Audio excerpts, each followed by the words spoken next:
Welcome to the new Rainmaker podcast, a weekly show for visionary founders and team members alike to come together and share the heartfelt, the cringe, and the radically honest truths about what it's really like to build and work for some of the world's most exposed brands on the biggest internet stages. I'm your host, Veronica Romney, and after working for some of the biggest names in the online space myself, I've learned that it takes both leadership and dream team collaboration to truly scale a company to its greatest potential. You can build a business alone, but you cannot scale it on your own. And my goal on today's episode and every episode is to inspire our dreamers and empower our leaders. Make sure to follow and share my podcast with your friends and colleagues, and feel free to tag me on Instagram at vromney with your insights and ahas. Now let's make it rain on today's episode. Okay, here's another special Rainmaker podcast, because this time I'm actually going to teach you Fortune 1 of my Fortune 5 framework. You're like, what are you talking about, Veronica? So inside the Rainmaker residency program that I offer to the world to help duos, CEOs, and prospective Rainmakers just be the best version of them. So everybody's operating in their zone of genius, making it rain for the company. The way that I describe it to somebody who's never heard of it before, it's like an MBA program made love to a mastermind and had 2 retreats. Like, it's the best of these 3 big pillars that I find to be the total immersive, transformative experience. You need curriculum to show you the way. You need the coaching and the proximity to support that people who fundamentally get it have been in the position. And then you also need those kind of in-person, all in, environments where, God, like, it just transforms you when you're next to your Rainmaker friend, when you're next to your CEO. Like, it's just really, it's kind of hard to put into words because it's just so, special and magical. But today's podcast, and I've never done this before, so here we go. Today's podcast, I'm actually going to do a special recording of Fortune 1 of my Fortune 5 framework. So my Fortune 5 framework it's that MBA side. It's the curriculum part of where CEO and Rainmaker listen and implement together. It's the 5 big pillars of that relationship that often can break or make a relationship. So I'm actually going to teach you Fortune 1 in an audio fashion. Now, each of these fortunes have slides, really beautiful, aesthetically pleasing slides that you can watch if you were in the walls of the program. So unfortunately, you're not going to get that version, and you are definitely missing out because I have the best designer in the world. Shout out to Heather Twilliger. But I am going to record this knowing that you can't see it. And so there might be points of this where I will describe something that I can see that maybe you cannot. But I'm going to teach you Fortune 1, which is the perfect marketing leader. Dun, dun, dun. You're like, what? Okay. So I start the Fortune 5 framework with this particular fortune because nothing else matters if you don't know who you are and the role that you should play within the company. And that also includes the CEO.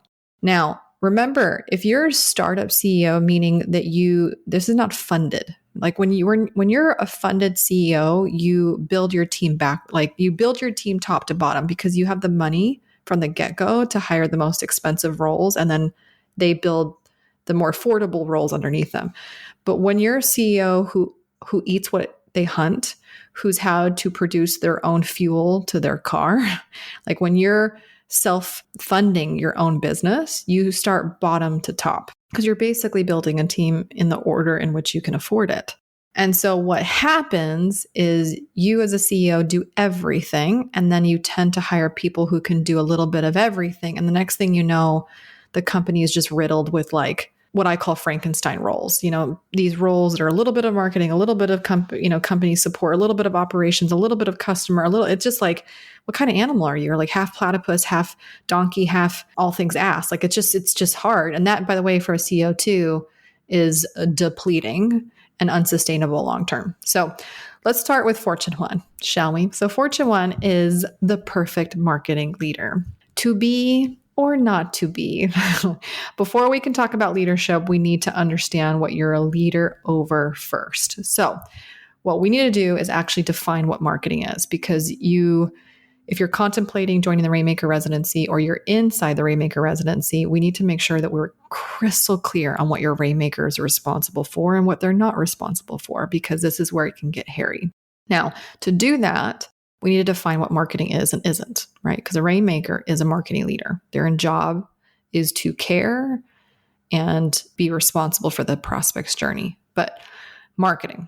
To be or not to be. Marketing is the art and science of bringing a company's products and or services to the marketplace so that it can be acquired, aka converting prospects into customers for the first time. It's where we go from $0 to $1, where we go from follower and fans to students, members, and customers, right? Like that's the job. And how you communicate, how you flirt, how you kind of eat, pray, love with your prospect is very different in how you communicate once your customer has paid you. So a marketer's job, the way they communicate, the way that they deliver your goods to the marketplace for purchase is the job. Okay, we decide the wrapping paper. We don't make the products. This is big, guys. Marketers don't make products. We're not supposed to. The product is made usually by the CEO, or if you actually give that to somebody else on the team, but more times than not, it's the CEO that's made the product. It's their zone of genius. It's their thought leadership. It's their expertise that you're like packaging. But my job as a rainmaker is to determine the wrapping paper. That's the job. I don't make the gift, I wrap it. And then I bring that to the marketplace for them to go, ooh, ah, and then want it.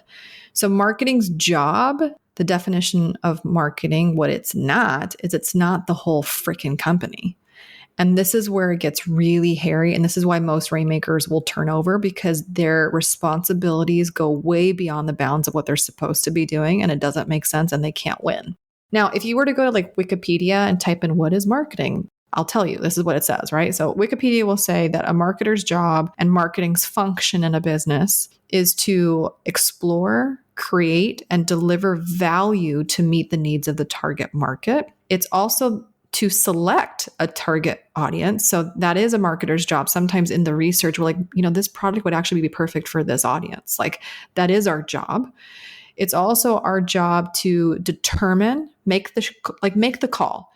Make the call of which attributes, themes, terms to emphasize in our advertising. Like we come up with the hooks. That's our job. Our job is to come up with the hooks, the angles, the inspiration that we want to bring to the marketplace. So they're like, ooh, you got my attention, right? The unique selling proposition, that kind of stuff, right? It's also to oversee the operations of the tech, the advertising campaigns, the vendors.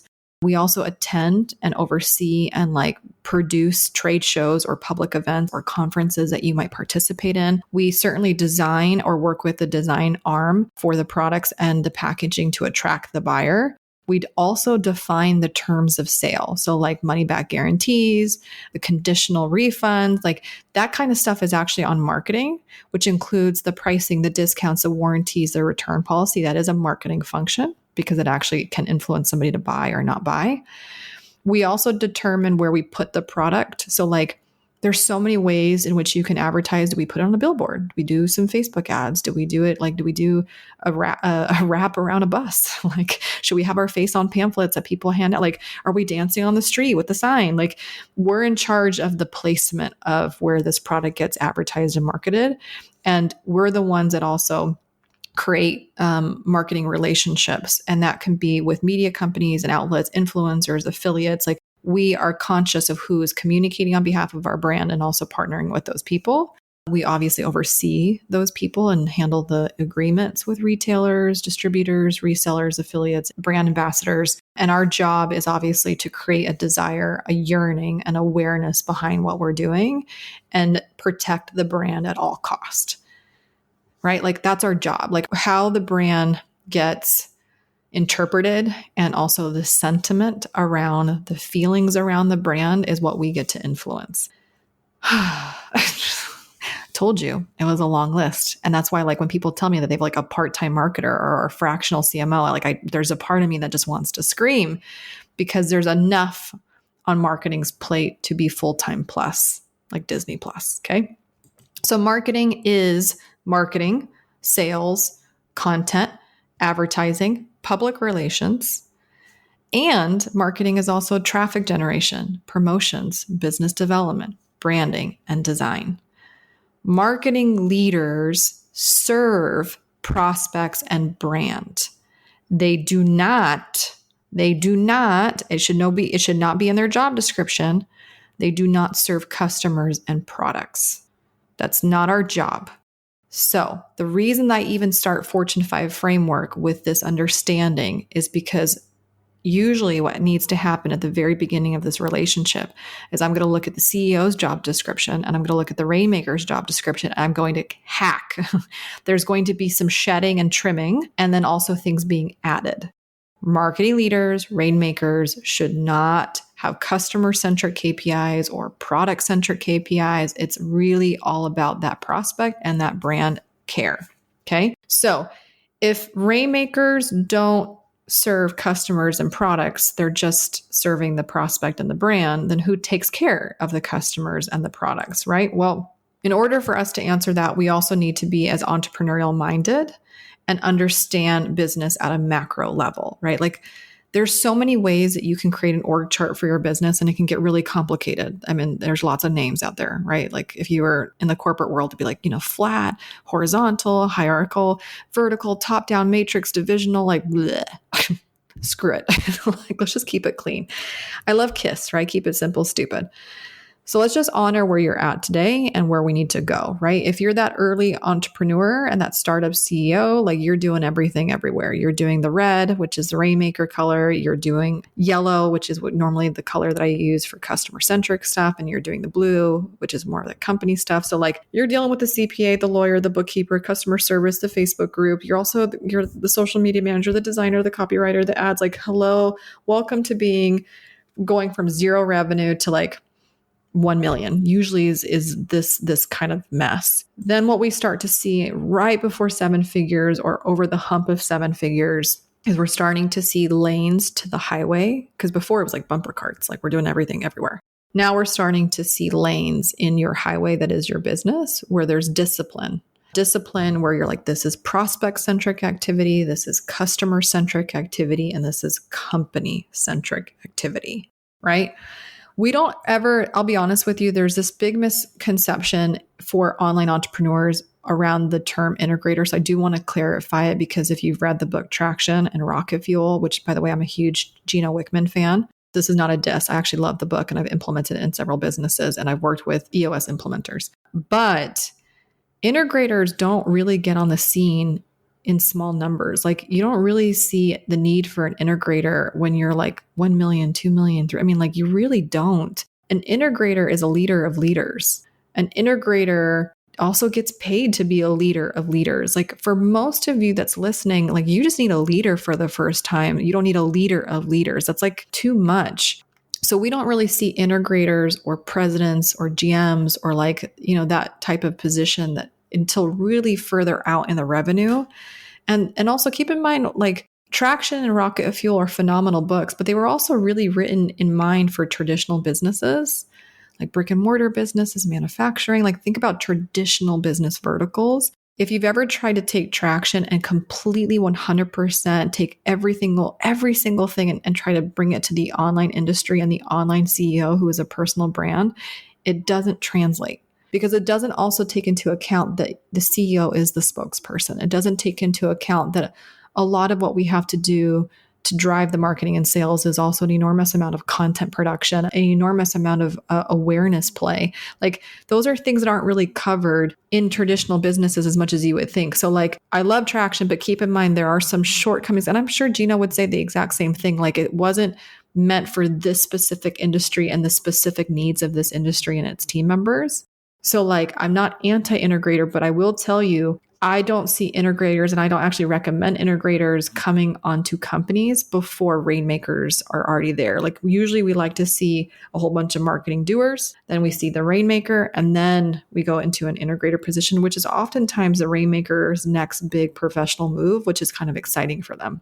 So we go from layers of doing to layers of management to then having a really, really, I mean, like now we're getting into that upper echelon of like, mommy, wow, I'm a real boy now, like that commercial. But like, yeah, like when you need leaders of leaders, which is basically what we say when we're like chief, like a chief is a leader of leaders, an integrator is a leader of leaders. Like you don't have to spend that kind of money. It's like you're getting a shoe size that's 15 when you really only need a shoe size that's 5. So let's just take that off the plate. And I do talk about this in the Fortune. Now, I will say that marketing leaders and their bestie, which is usually an operations leader, are complementary. So Rainmakers convert $0 into $1 for the first time. They eat, pray, love that prospect. But an ops leader, whether it's a director of operations, a director of customer care, a success coordinator, like they're in charge of the people who've already purchased, depending on your business model. Their job is still very revenue centric, but instead of making $1 out of nothing, they're taking that dollar that marketing sold and they're stretching it. They're going from $1 to $2, $3, $4, $5, $6. They're multiplying. Their KPI is average customer lifetime value. Like they're trying to have this person have such an amazing experience. The customer is having such an incredible experience that not only do they renew, but they're like a walking sales force for you because now they're telling everybody and their dog that they need to work with you too.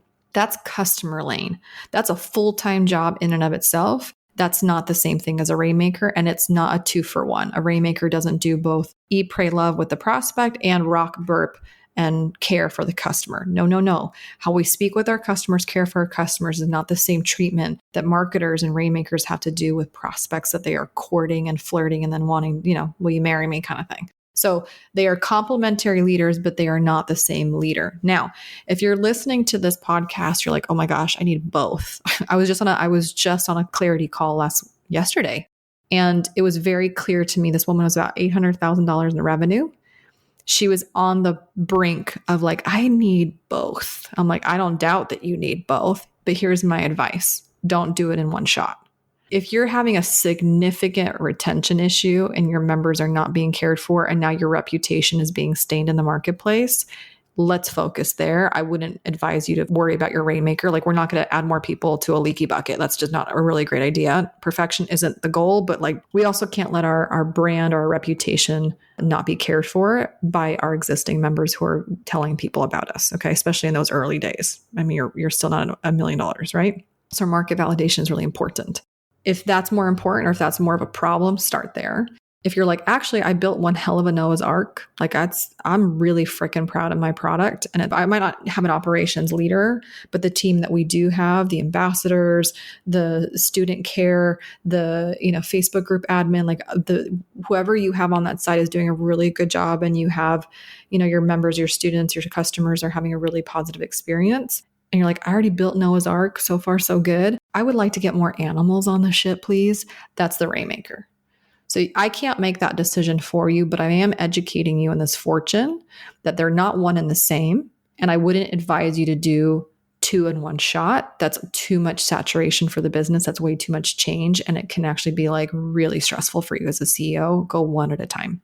So again, Rainmaker, prospect, your operations lead is customer. Okay. Now, why this gets super blurry in our online centric world is because I'll give you some scenarios on why this gets complicated and why you're like, I don't know. It kind of feels fuzzy. It's because there are experts out there. Here's one scenario. There are experts out there that will tell you to sell something before you make it. Have the sales page, have the wait list before the product is made. And then depending on the marketing response to the marketing collateral and assets, then you go forward and make that product. Okay, so when that happens, yes, it could be it's well advised if you're trying to avoid wasting a ton of product production time and money on unvalidated offers, but it's a super common culprit into blurring the lines between marketing a product and making the damn thing, not one and the same. Rainmakers don't make products, they market products, okay? It also, when you have a Rainmaker who's responsible for both the marketing of a product and the making of a product, what also happens is that marketer is stuck in the in-between. It's like a doggy door. They always have the burden of both growing the business and also caring for the thing that they're marketing. AKA, I sell the lemonade, I'm also fulfilling the lemonade. And what happens if the lemonade is sour? Then I have no confidence in selling it. Be very careful. The marketer should hear the greatest of greatest things when it comes to like your brand reputation and also how people are enjoying the product. Like, I don't want them to have or be lacking confidence behind the thing that they're marketing, because that will show up in the work that they do. And so sometimes when they're so close to the product and they're seeing the customer issues, that will come up for everybody. That's normal. But if you put a marketer in front row perspective of some of the headaches that your members are experiencing, if you don't think it chips away at their confidence and then that's reflected in their marketing copy or them not being nearly as unapologetic and bold in their marketing language and messaging, of course it has an effect. Of course it does. We have integrity. We are people of integrity. We don't want to sell crap things. So just healthy distance between marketer and the problems on the customer side is why I also separate the two. And so these are just some things that I just wanted to bring up to really help you. Now, I also want to make the persuasive argument for the difference between a startup and scale up. Okay. And this quote that I got from HelloSign was a Google product. It's where you can do e-signatures and then Dropbox purchase them. Okay. But there was a quote, I think, from the CEO that I loved. And so I'm going to read it to you. It's on the slide. It says, if a business is growing through an ad hoc series of actions and decisions, those start to fall apart as you grow larger. Small gaps will become chasms. Confusion and inconsistency will become chaos. And if employees are operating from their own playbook, there is no way to deliver a consistent product or experience. Achieving scale requires a level of repeatable and predictable systems. Refining and developing these systems is how companies are able to go from thousands of customers to millions of customers. So here's where I'm going to add my part. Achieving scale requires a level of repeatable and predictable systems, that are owned and managed by people and leaders that are not the CEO. That's not the CEO. I don't want it to be you. And you're probably like, hallelujah, I don't want it to be me either. Yes. Do our systems and tools and SOPs, do they matter? Of course they matter. Of course they matter. However, that's not the CEO's job. It's just not. And so this again is why having mid-tier leaders like Rainmakers, like operations leaders, so invaluable, because they can do that for you. They can do, again, it's back to the execution. It's not a competition for ideas. I need to surround myself with people who can execute a better team environment, a better team system than even I can. I spend more time outside of the walls of the company. They spend more time making inside of the walls of the company fantastic. So it's not so much of a hoarder's house. So growing companies, which is what you've done to even be listening to this podcast, is you're adding new resources to the business, new offers, new this, new that, to increase revenue. You hit a tipping point when you're scaling where it's not so much about adding new things to increase more revenue. Like, we don't want you to have 15 products to maintain. Holy crap. But if that's the only way that you've been making new money, we have a problem, right? Some of the most successful companies in the world that are worth billions of dollars have like 2 products, but their marketing team is one of the most killer teams. And every time they promote or launch or syndicate these things out, it's always done with like new novelty, creativity, but it's the same products. So scaling company versus growing company. We want you in your 1.0 to go into a 2.0 where you're not constantly having to add, and then maintain all of the additions. We're actually wanting you to simplify to scale, not generalize. Like, that's not the goal here when it comes to growing. So a growing company is increasing the number of followers and products and offers, and they're trying to constantly prove like that market validation around that product. Once that's established, like, it's amazing how much people will make when they don't even have that big of an email list or that big of a follower account. It's not like sometimes these are just complete bullshit vanity metrics. Scaling organizations, they're enhancing their communication, their processes, their planning, their team, proving that they can delegate and execute better than anybody else. So the difference between a startup and a scale-up is its greatness on the inside, not the outside, which is why starting in hindsight was easy, but scaling is effing hard. So there's something that I say often is like, you can build a business alone, but you certainly can't scale it on your own. Now, I have this clip in my slides that you can't see of Chris Rock making a joke about how relationships aren't hard. So you can Google it, but he's just like, relationships aren't hard. Everybody says they're hard. They're not hard. They're only hard when one person's moving the couch. It's real easy when two people move the couch, which is why my members even said yes to the Rainmaker residency, because they want me and my coaches and my team to help them find a way to work together where they're both thriving, doing what each does best in themselves and in the company, not to transfer burnout from one set of soldiers to the next, nor set up our team and our leaders for failure. So this requires an up-leveling of everybody: CEO, Rainmaker, marketing team. True leadership from all, a guide to show you the way so you're not left fumbling in the dark, trying to figure this on your own. Because for me, there's such a huge difference from doing hard things alone versus doing hard things with the support that makes the difference.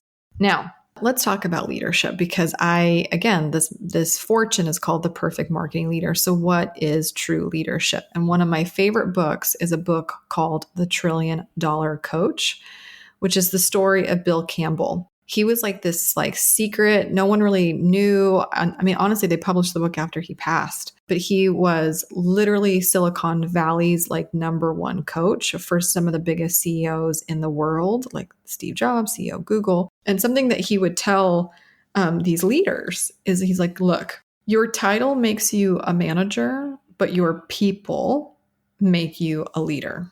Let me say that again. Your title makes you a manager. Your people make you a leader.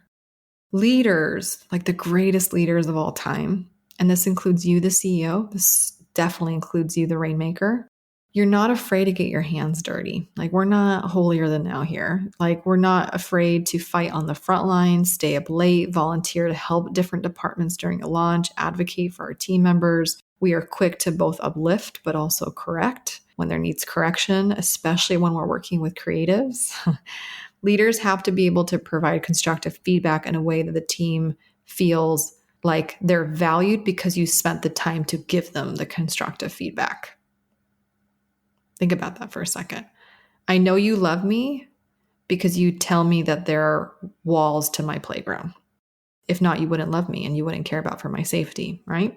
The best leaders, the ones that the people make them leaders, is because they lead with empathy, logic, compassionate curiosity. Marketing is freaking fast. It's fast. A lot goes right. A lot goes wrong. It's not an exact science. You're constantly testing things. It can be aggravating and it can be exhilarating. Welcome to marketing and sales. That's just the life that is our job. But we are not performing brain surgery. We're not. Our margin of error is way more forgiving than we give ourselves credit. And that needs to be reflected in the leader. When things go wrong, how do you respond? Do you respond in a way that you lost a patient? Or do you respond in a way that's like, hey, we're not failing, we're learning? The best leaders also allow the facts and not the feels to make decisions, right? If somebody had cracked the code on marketing, we'd all be retired in the Bahamas. This is an experimentation with a smile type of game. And we problem solve and we don't problem dump. We're here to firefight problems together, not dumping it on somebody else's shoulder. So I'm going to end the Fortune curriculum with you right here, right now, by also talking about doing versus delegating. Now, the Rainmaker residency is a 12-month playground. It's a 12-month container program. Transforming into a leader for both of you overnight doesn't happen. It takes 40 weeks to make a baby. Becoming a leader is going to take a hot second. So I want to share with you my aspiration, because a lot of our Rainmakers and a lot of our CEOs are firing themselves from doing and really promoting themselves in positions of leadership and delegation. So we know that we've hit the mark when 70% of your role is leading and delegating and not doing. But when you're first starting out in the program, it's reverse, where 70 to 80% of a Rainmaker's responsibility and a CEO really is still very much in the hands or dirty doing. Our goal over the course of 12 months is to kind of flip the script, where we've gotten so good at learning how to build and release and delegate and empower that we can really be that full-time mother hen and not be one of the chicks. And that goes for both of your functions. Now, how we do this is being always conscious of our North Star or the role in which we need to protect. Now, I love this concept. I just love it. So I'm going to give full kudos and love and admiration to a book called Clockwork by Mike Malowitz. He also wrote the book Profit First, which is, I would say, maybe his even more famous body of work that I even met him through.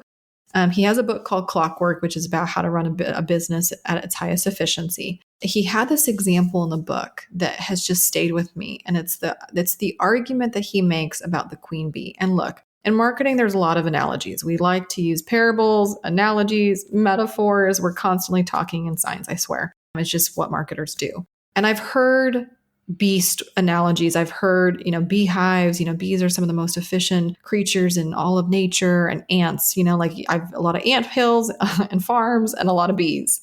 So he makes the argument in the book that it's not the queen bee herself that matters as much as we like to think that it does, because she's royalty. It's actually her function, her role, her queen bee role that needs the safeguarding and what the hive is actually like completely around that protects, because if not, everything is in peril.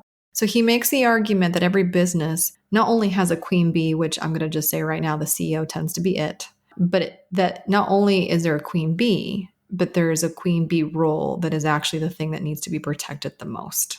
Which is why really successful companies, even when they're personality led, still survive when the personality passes. It's true. Like you do see this. So let's talk about queen bee versus queen bee role. In the book, he uses the example of an ER, the emergency room, how the queen bee is the doctor. Not that everybody doesn't matter. The nurses, every single person in an ER is obviously very important, right?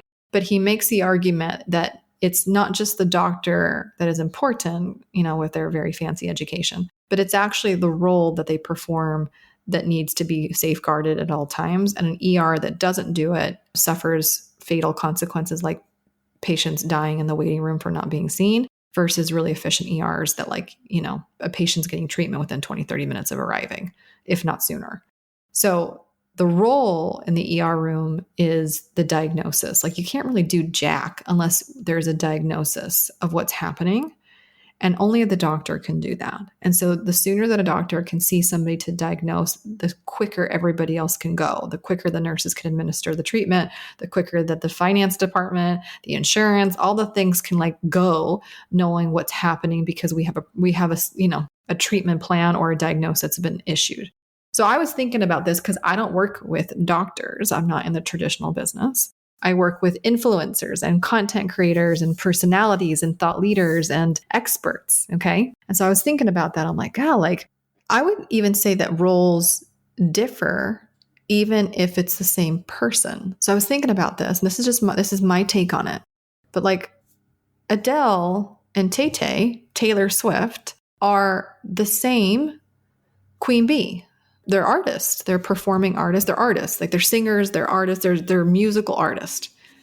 I would argue that they don't have the same role. That their empires, their multi-million, if not billion-dollar empires, are based off different roles. So I'm going to pause for dramatic effect as you're listening to this podcast. What do you think the difference is between their roles? Okay. Because we're on a podcast, I'll continue on. If Adele doesn't sing, the show stops. In fact, it actually did happen where she busted one of her vocal cords on a radio station and everything shut down. Because it doesn't matter if Adele sings the ABCs or something that she wrote. Adele's voice, like a Whitney Houston or Celine Dion's voice, is absolutely insane. Which is why their teams would actually have them. They're what they do, which is super cool, is they'll spend days not even talking, zero talking. So the whole team actually sets up their weekly schedules so that there's days of complete and utter vocal rest, because the number one thing that needs to be protected is that voice. Because it doesn't really matter what they sing, whether it's the national anthem, Whitney Houston, the ABCs, or whatever, it's the voice. Taylor Swift is amazing. Don't come for me, Swifties. I don't think she's the greatest singer of all time. I don't like her voice isn't like Adele, but it doesn't matter because I'm obsessed with her like everybody else and their dog on all ages. Because why? Because her lyrics. And if you watch closely, anytime anybody has ever come for her or insinuated that she didn't write her own stuff, her team, her PR team goes bananas. In fact, owning the rights to her lyrics is what was so critical behind that huge fight that she had with her previous, studio or whatever that was in contract with her because they refused to sell her the rights to her masters. And so she's like, all right, F this. I wrote it, my material, my art, my craft, re-recorded it all. So now they're using her stuff. It's just fascinating to watch how the entire empire, the team, the business protects Tay-Tay's role. Like if Taylor Swift woke up and said, I don't have it in me to write lyrics, everything would go bananas. If Adele woke up and said, I don't want to sing, everything would go bananas. That's what I mean by like the role. Like that's how I'm interpreting Mike Malowitz's argument that the role is superior to the person. Because even in nature, if the queen bee stops laying eggs, which is her role that no one else can do, that if she stops doing, the beehive ceases to exist within a couple weeks because that's their lifespan. But if a queen bee stops producing eggs, the hive leaves her ass and they'll go find another bee, another queen bee. It's fascinating. I'm not an expert in bees. I'm just saying, I think it's fascinating. So like, okay, now let me bring it to you. What's your role? You're the queen bee if you're the CEO listening. If you're the prospective rainmaker who's listening to this podcast, think about it. Who's the queen bee? Again, usually in our industry, it's 9 times out of 10, it's definitely going to be the CEO, the primary personality. What's the role? Is it the writing? Is it the performance? Like a Tony Robbins, it's a performance. The guy, like, it doesn't matter what the hell he says. It doesn't matter if it's original or not. His performance. It's kind of like Kevin Hart. Kevin Hart doesn't need to write his own jokes, but his performance. Where Dave Chappelle is different, right? His material is his. And it's so Dave, So same thing. Whether you're a content creator, whether you're an influencer, whether you're a vlogger, whether you're a thought leader, whether you have a subscription to membership, you're a coach, you're a consultant, you're a service provider, regardless of what the industry tells people what you are, you queen bee, what's the role? What's the role that only you can do in the business that the team supports? And especially the rainmaker is probably the number one supporter and protector over that role in the type of industry that we serve. Now, we go through this whole implementation. So for every fortune, I teach the thing, and then there's an implementation assignment that CEOs and their rainmakers do together to really solidify not just the teaching, but the implementation of the teaching throughout the business. I can't do that on a podcast. So all I can do on this podcast is give you prompts. But if you were to work with me inside the Rainmaker residency, every time you submit this homework, this implementation assignment based off each fortune, it unlocks one-on-one time with me in a genie session. It's also stuff that you can take to any number one of our coaches. We have a ton of coaches in the program with their different specialties that you can also bring the homework to them. So like, it's really like, you're not just doing it and then moving on. This is like a living, breathing thing. In fact, I was talking to a CEO just on Monday who told me they've watched and consumed Fortune 3, which is all about that content creator position. She's watched it, listened to it 5 different times, and still is digesting it. In fact, because it's a 12-month program, our members very often will rewatch the fortunes more than once because the business still keeps evolving at the pace in which we operate. So what they implemented for Fortune 3 or Fortune 4 in Q1 is going to be different than how they redo it again in Q3 or Q4. Very common, especially if you think about all the different fortunes. Fortune 1 is the leader. Fortune 2 is the perfect marketing team. Fortune 3 is the perfect marketing content factory. It's all about the content monster that never sleeps. Fortune 4 is the perfect marketing launch. How many times do you do that in a year? And Fortune 5 is the perfect 12-month roadmap where you're making money for 12 months of the year, not just at launch. And so it's very common that our members, our duos, are actually repeating the fortunes because they're meeting you in the moments in which you need them most.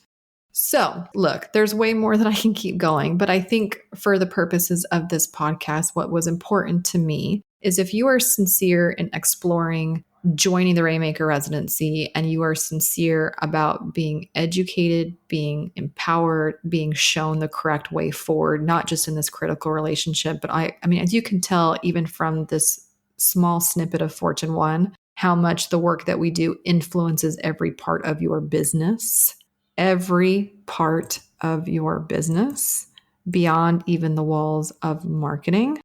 That's then like, if that's calling you and that's like, it's just feeling like, as my friend Jill would say, like a total body yes. Can we just get on a call? Let's get on a Rainmaker clarity call, which is complimentary always. Let's talk about your queen bee role. Let's talk about what you should be doing and what we should be protecting. Let's talk about the right Rainmaker to do it. Let's talk about your business chart. Let's just have a conversation about how we can help you go from 1.0 to 2.0, not only of your business, but of yourself. Because the work that we do in the Rainmaker residency, yes, obviously it affects your business. Everything we're talking about is from the lens of your business, but like, please make no mistake. The work that we do in the Rainmaker residency affects your life. How you show up as a leader in your business is how you're going to show up as a leader in your relationships, in your marriages, in your community. Like, the work that we do, the up-leveling that you are and that you become, the identity that you accept affects everything moving forward for both of you. Like, it's just like, it's like my greatest gift to like the world, I swear. Like, this is my calling. But I know what this feels like because I too have been the CEO that has been shown correct ways. I have been the leader that has worked with CEOs that believed in me and leveled me up. And I've also been with CEOs that cut my legs from underneath me. It happens. So like, I bring a really unique perspective as you go through this program because I have empathy from both angles.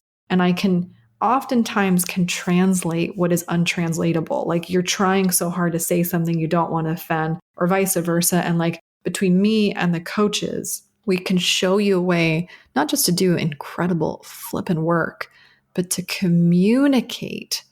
Like, I cannot emphasize that enough, to communicate in a way that no other team, no other company is doing. Guaranteed. And more importantly, you're doing it side by side with your peers. Like, you're doing it side by side with CEOs like you who are going from 1.0 to 2.0 of their company. You're also working with Rainmakers who, by the way, where else in the internet has there been a congregation of Rainmakers doing big, big things? It doesn't exist. Most Rainmakers are working in complete isolation, and yet they're mantling the shoulder of growth. Makes no sense. So here, not only is it a safe nest for you to become the better version of yourself, but you're doing it in the proximity, not just of coaches, but more importantly, in the proximity of people like you doing your role in other organizations. Talk about the truest source of innovation. Innovation isn't happening because you're in your own mess, back and forth, back and forth. Like, there's not innovation in a hamster wheel. There's innovation by being in proximity to really smart people doing really cool things that are not in your business. That's what happens here. That's the environment that we created. So if this is for you and this is resonating with you, then let's jump on a Rainmaker clarity call soon. Okay. Hope you enjoy just a little piece of Fortune 1. Thanks for listening to the Rainmaker podcast. We believe you can't get real results or have real relationships that last without being real first. If you resonated with today's episode, leave us a review so we can keep serving up the truth and tips that help you become the empowered leader that I know that you are. And always head over to veronicarami.com to check out all the free resources I have for you and the show notes from this episode. Until next time, my friends.